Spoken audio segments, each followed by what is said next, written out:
हमारा जो next topic है वो new liberalisation and Indian agriculture से संबंधित है। नव उदारवाद और भारतीय कृषि, जिसके अंतर्गत हम नव उदारवाद क्या है, किस प्रकार आया था और नव उदारवाद के द्वारा भारतीय कृषि पर क्या प्रभाव पड़ा था और भारतीय कृषि किस प्रकार से भारतीय कृषि का अंतर्राष्ट्रीयकरण हुआ था और मुक्त व्यापार को बढ़ावा मिला था, जिसके कारण भारतीय कृषि के उत्पादन, उत्पादकता और व्यापार में बढ़ोतरी हुई थी। तो उन सभी प्रभावों का हम अध्ययन करेंगे।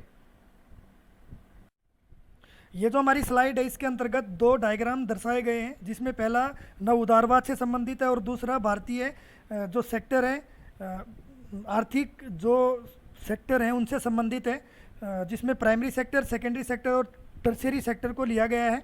तो जब हम नियो लिबरलिज्म की या नियो लिबरलाइजेशन की बात करें, नव उदारवाद की बात करें, तो वो किन किन जो कंसेप्ट थे उनसे संबंधित था, जिसमें बाजारीकरण है, मार्केटाइजेशन, रिस्पॉन्सिबिलाइजेशन, मतलब रिस्पॉन्सिबिलिटीज़ को बढ़ावा देना था कि रिस्पॉन्सिबल हम बना सके सभी को, चाहे वो किसान हो, चाहे वो किसी भी फील्ड में लगा हुआ व्यक्ति हो। असमानता को दूर करना था, निजीकरण को बढ़ावा देना था और जो पुराने कानून थे, पुराने नियम थे, उनको बदलना था, जिसको हम डी रेगुलेशन बोलते हैं। एक्सपर्ट रूल्स, मतलब जो रूल्स थे, जो नियम थे, उनको हार्ड एंड फास्ट नहीं बनाना था। वो किसी भी चीज़ के लिए, चाहे कोई भी सेक्टर है, उनके लिए फेवरेबल हो। और जो लास्ट पॉइंट था, मेन पॉइंट था, वो था लेबर रिप्रेशन का, मतलब दमनकारी नीति इसमें बिल्कुल भी नहीं थी। अधिक से अधिक मोटिवेट करना था, अधिक से अधिक रिस्पॉन्सिबिलिटी देनी थी, ताकि मैक्सिमम उत्पादन प्राप्त किया जा सके प्रत्येक सेक्टर से।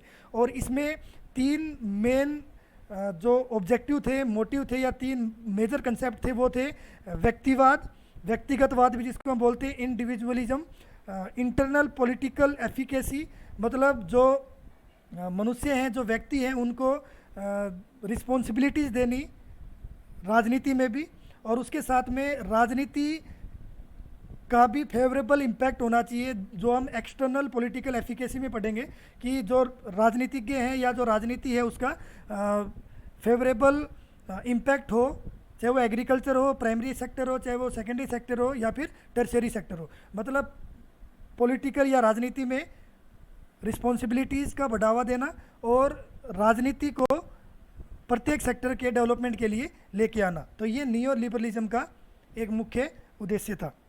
अब ये तीन सेक्टर हैं। प्राइमरी सेक्टर जिसमें हम कृषि को, फॉरेस्ट्री को, माइनिंग, फिशरी को लेके आते हैं। सेकेंडरी सेक्टर में मैन्युफैक्चरिंग है। टर्शियरी सेक्टर में सर्विसेज आती हैं। तो हम इसमें एग्रीकल्चर के बारे में पढ़ेंगे कि नियो लिबरलाइजेशन का एग्रीकल्चर पर क्या इम्पैक्ट है। ये जो स्लाइड है ये नियो लिबरलाइजेशन कंसेप्ट से ही संबंधित है पूरी की पूरी, और इसको इंडिया में इसका जो इम्पैक्ट था उसके बारे में बता रखा है, या इंडिया में इसका जो इंट्रोडक्शन था उसके बारे में बता रखा है कि 24 जुलाई 1991 में शुरू हुआ था। जब हम वर्ल्ड के लेवल पे बात करें तो उदारवाद के बाद या लिबरलाइजेशन के बाद का ये कंसेप्ट है, लिबरलिज्म के बाद का ये कंसेप्ट है, जो दोनों वर्ल्ड वार के बाद में शुरू हुआ था, और जिसका मुख्य जो आगमन था वो क्यों हुआ था, वो आर्थिक मंदी के दौर से पूरा विश्व गुजर रहा था। तो आर्थिक मंदी को कम करने के लिए नव उदारवाद का जन्म हुआ था। 1966 में, 1985 में भी उदारीकरण करने के प्रयास किए गए थे, लेकिन वो सक्सेसफुल नहीं हुए, जिसके कारण 1991 में न्यू लिबरलाइजेशन जो कंसेप्ट हमारे इंडिया में, या लिबरलाइजेशन जो कंसेप्ट है वो इंडिया में आया था। जब हम उदारीकरण की बात करें या नव उदारवाद की बात करें तो इसे आर्थिक उदारीकरण भी कहा जाता था, क्योंकि ये आर्थिक विकास से संबंधित था, चाहे वो किसी भी सेक्टर का हो, चाहे प्राइमरी, सेकेंडरी या टर्शरी का। जो भारत में आर्थिक मंदी थी, तो आर्थिक मंदी को कम करने के लिए नव उदारवाद का जन्म हुआ था, उदारीकरण का जन्म हुआ था। तो इसमें निर्यात को बढ़ाने के कई प्रयास किए गए थे, और निर्यात को बढ़ाने के प्रयास के माध्यम से सरकार ने व्यापार के संतुलन को बढ़ावा दिया था। पहले जो किसान था वो राज्य सरकारों द्वारा चलाए गए संस्थानों से बीज खरीदता था, लेकिन उदारीकरण की नीति के बाद या 1991 के बाद भारतीय बीज बाजार वैश्विक कृषि व्यवसाय के रूप में खुल गया था। मतलब उसको अंतर्राष्ट्रीय स्तर से जो बीज है वो मिलने शुरू हो गए थे। तो ये कुछ फैक्ट हैं भारतीय कृषि से संबंधित, और भारतीय कृषि का जो महत्व है, भारत में कृषि का जो महत्व है उसके बारे में बताया गया है। जब हम फैक्ट की बात करें तो सीधी सी बात ये है कि ओवर 65% जो पॉपुलेशन है इंडिया की वो एग्रीकल्चर से संबंधित एक्टिविटीज़ में लगी हुई है, और कंट्री के ग्रोस डोमेस्टिक प्रोडक्ट की बात करें तो 14.2%, अगर हम 2011-12 की बात करें तो कंट्रीब्यूट करता है इंडियन एग्रीकल्चर। कई ऐसी फसलें हैं जिसमें पूरे विश्व में प्रथम स्थान पर है, दूसरे स्थान पर है, तीसरे चौथे पाँचवें में। फूड ग्रेन की बात करें तो ग्रीन रेवोल्यूशन के बाद जो फूड ग्रेन प्रोडक्शन है वो भी तीव्र गति से बढ़ा है। महत्वपूर्ण इसलिए है क्योंकि भारत की जो जनसंख्या है वो विश्व में दूसरे नंबर पर है, और इतने बड़ी जनसंख्या को या इतनी बड़ी जनसंख्या के भरण पोषण के लिए जो फूड ग्रेन है, जो खाद्यान्न है, उनका उत्पादन होना बहुत ज़रूरी है। और इसके साथ साथ में भारतीय कृषि जब लिबरलाइजेशन आया था तो उसमें अंतर्राष्ट्रीय व्यापार को बढ़ावा दिया गया था और अंतर्राष्ट्रीयकरण हो गया था भारतीय कृषि का। पॉवर्टी रिडक्शन में भी मुख्य भूमिका अदा करती है भारतीय कृषि। Impact of new liberalisation on Indian agriculture. पहला इम्पैक्ट है raising the production of food grains, खाद्यान्नों के उत्पादन में वृद्धि। तो जैसे जैसे उदारीकरण की नीति आई थी, फ्री ट्रेड को बढ़ावा मिला था, और जो किसान थे वो भी मुक्त तरीके से अपना उत्पादन बढ़ा रहे थे, अपना उत्पादन कर रहे थे, उत्पादकता लगातार बढ़ती जा रही थी। तो जो फूड ग्रेन प्रोडक्शन है वो भी लगातार बढ़ता गया। सेकंड पॉइंट है जो बागवानी है, बागवानी कृषि को विकास प्राप्त हुआ, बागवानी का विकास हुआ। केवल फूड ग्रेन से संबंधित नहीं था हमारा भारत, क्योंकि यहाँ पर विविध प्रकार की जलवायु पाई जाती है, अलग प्रकार का धरातल पाया जाता है, अलग प्रकार की मिट्टियाँ पाई जाती हैं कई प्रकार की। तो जो हॉर्टिकल्चर है, बागवानी है, वो भी एक मुख्य भूमिका अदा करता है भारतीय कृषि के विकास में, और उदारीकरण के पश्चात इसमें बहुत अधिक बढ़ावा मिला था। नेक्स्ट पॉइंट है डाइवर्सिफिकेशन ऑफ एग्रीकल्चर, कृषि का विविधीकरण। ये पहले भी पढ़ा है कि जो इंडियन एग्रीकल्चर है वो केवल फूड ग्रेन से संबंधित नहीं है, यहाँ पर अलग अलग प्रकार की कृषि की जाती है। तो मैक्सिमम बेनिफिट प्रोवाइड करवाना था किसानों को, तो डाइवर्सिफिकेशन हुआ है न्यू लिबरलाइजेशन के कारण।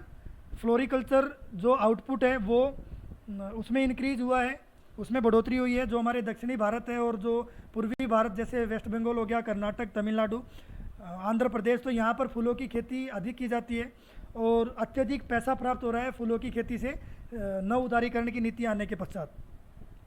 नेक्स्ट पॉइंट है एग्रीकल्चरल एक्सपोर्ट्स। तो इसका जो मेन मोटिव था वो कृषि से संबंधित जो व्यापार था उसको बढ़ावा देना था। तो भारतीय कृषि का अंतर्राष्ट्रीयकरण कर दिया गया था न्यू लिबरलाइजेशन के द्वारा, और व्यापार को बढ़ावा दिया गया, निर्यात की गई मैक्सिमम वस्तुएं, और उसका बेनिफिट भारतीय अर्थव्यवस्था को हुआ। नेक्स्ट पॉइंट है फूड प्रोसेसिंग। जो न्यू लिबरलाइजेशन है उससे पहले जो फ्रूट्स थे, वेजिटेबल्स थे, वो अधिक मात्रा में ख़राब होते थे, लेकिन फूड प्रोसेसिंग जो इंडस्ट्री थी उसका विकास हुआ न्यू लिबरलाइजेशन के पश्चात, जिसके कारण जो हमारा ख़राब होने वाली वस्तुएं थी या ख़राब होने वाली जो सब्जियां थी, फ्रूट्स थी, तो उनका उपयोग वहाँ पर किया जाने लगा। नेक्स्ट पॉइंट है rising productivity of agricultural resources. तो जो प्रोडक्टिविटी थी एग्रीकल्चरल रिसोर्सेज की, वो लिबरलाइजेशन या जो नव उदारवाद है उसके पश्चात अत्यधिक बढ़ गई थी।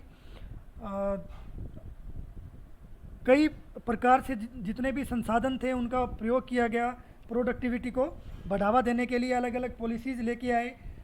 फूड प्रोसेसिंग टेक्नोलॉजीज़ के रूप में, मार्केट या फिर बाज़ार के रूप में। तो ये जो प्रोडक्टिविटी थी वो इंक्रीज हुई थी आफ्टर न्यू लिबरलाइजेशन। उसके बाद नेक्स्ट पॉइंट हमारा developing agriculture in backward areas. तो जो बैकवर्ड एरियाज़ थे पोस्ट ग्रीन रेवोल्यूशन पीरियड के अंतर्गत नई कृषि से संबंधित स्ट्रेटेजी अपनाई गई, रिसर्च किए गए, टेक्नोलॉजी के माध्यम से जो प्रोडक्शन था वीट और राइस का उसको बहुत अधिक मात्रा में बढ़ाया गया। लेकिन जब हम लिबरलाइजेशन की लहर की बात करें तो एग्रीकल्चर एक्सपोर्ट्स को बढ़ावा मिला था, डिमांड बढ़ी थी, और नए नए जो एग्रीकल्चरल ऑपरेशंस थे वो सामने आए थे, जिसके कारण जो बैकवर्ड एरिया थे जहाँ पर इरिगेशन सिस्टम नहीं था वहाँ पर ड्राईलैंड फार्मिंग की गई, और ड्राईलैंड फार्मिंग के माध्यम से हॉर्टिकल्चर को बढ़ावा दिया गया और एनिमल हस्बेंड्री को बढ़ावा दिया गया, फ्लोरिकल्चर को बढ़ावा दिया गया। न्यू लिबरलाइजेशन का जो नेक्स्ट इम्पैक्ट है वो है नई जैविक तकनीकों का विकास। जो ग्रीन रेवोल्यूशन से संबंधित पीरियड था, समय था, उसमें मैक्सिमम पेस्टिसाइड्स का, फर्टिलाइजर्स का यूज़ किया गया, जिसके कारण जो प्रोडक्टिविटी थी वो तो इंक्रीज हुई, प्रोडक्शन इंक्रीज हुआ, लेकिन जो नेचुरल रिसोर्स थे उन पर नकारात्मक प्रभाव पड़ा। और इसके लिए फिर नियो लिबरलाइजेशन के पश्चात नई बायोलॉजिकल टेक्नोलॉजी का यूज़ किया गया एग्रीकल्चर में, ताकि प्राकृतिक संसाधनों को संरक्षित किया जा सके। नेक्स्ट जो हमारा इम्पैक्ट है वो मोर एम्प्लॉयमेंट अपॉर्चुनिटीज़ है एग्रीकल्चरल सेक्टर में, जो इस डायग्राम के माध्यम से भी प्रदर्शित किया गया है।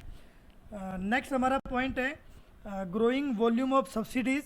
तो जो सब्सिडीज़ थी उनमें वृद्धि की गई थी, जिसके अंतर्गत फर्टिलाइजर, इरिगेशन, इलेक्ट्रिसिटी चार्जेस, तो इन सभी को शामिल किया गया था और ये पूरे देश में बढ़ती गई। और जो एग्रीगेट सब्सिडीज़ की बात करें जो सेंट्रल गवर्नमेंट ने प्रोवाइड की थी, वो 2000 में 22,925 करोड़ की थी, और जो 1991 की अगर हम बात करें तो वो केवल 12,000 करोड़ से संबंधित थी। तो टोटल अमाउंट जो अलॉट किया गया फर्टिलाइज़र और फूड ग्रेन के लिए वो 75% जो टोटल अमाउंट था उसका केवल फर्टिलाइज़र और फूड ग्रेन के लिए अलॉट किया गया। नेक्स्ट जो हमारा पॉइंट है वो है growing trend of investment in agriculture. तो इन्वेस्टमेंट को बढ़ावा मिला था क्योंकि उत्पादन लगातार बढ़ रहा था, व्यापार लगातार बढ़ रहा था, कृषि या जो खाद्यान्न से संबंधित फसलें थी उनका व्यवसायीकरण हो गया था, तो इन्वेस्टमेंट का जो ट्रेंड था वो लगातार बढ़ता गया। उसके बाद इंस्टीट्यूशनलाइजेशन ऑफ एग्रीकल्चरल क्रेडिट। तो जो एग्रीकल्चर क्रेडिट था, लिबरलाइजेशन की जो लहर थी, नव उदारवाद की जो लहर थी, उसके कारण उसको बढ़ावा मिला। और इंडिपेंडेंस जो पीरियड था उसमें भारतीय किसान बहुत ज़्यादा अनऑर्गेनाइज सोर्सेज पर डिपेंड करते थे, लेकिन बाद में जब ये नव उदारवाद की नीति आई तो उसके बाद पूरी तरह से जो टेक्निक्स हैं, जो संसाधन हैं वो किसानों को प्रोवाइड किए गए, जिसका उपयोग फसलों के उत्पादन में और उत्पादकता में बढ़ाने के लिए, किसानों की संपन्नता के लिए और व्यक्तिगत विकास के लिए किया गया। ये जो डायग्राम है इसके अंतर्गत सेक्टर के अनुसार 2009-10 में जो एम्प्लॉयमेंट थी, रोजगार थी, तो उसको दर्शाया गया, जिसमें एग्रीकल्चर सबसे ज़्यादा है जो 53%, मतलब 2010 में एग्रीकल्चर का 53% था एम्प्लॉयमेंट में, इंडियन जो हमारे इकोनॉमिक सेक्टर्स हैं उनके अंतर्गत। तो ये topic new liberalisation and Indian agriculture, नव उदारवाद और भारतीय कृषि, जिसमें नव उदारवाद का प्रभाव दिखाया गया भारतीय कृषि पर, भारतीय कृषि के अलग अलग पक्षों पर, अलग अलग एस्पेक्ट्स पर।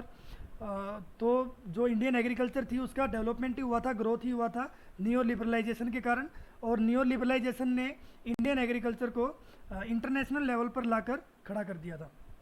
Thank you so much.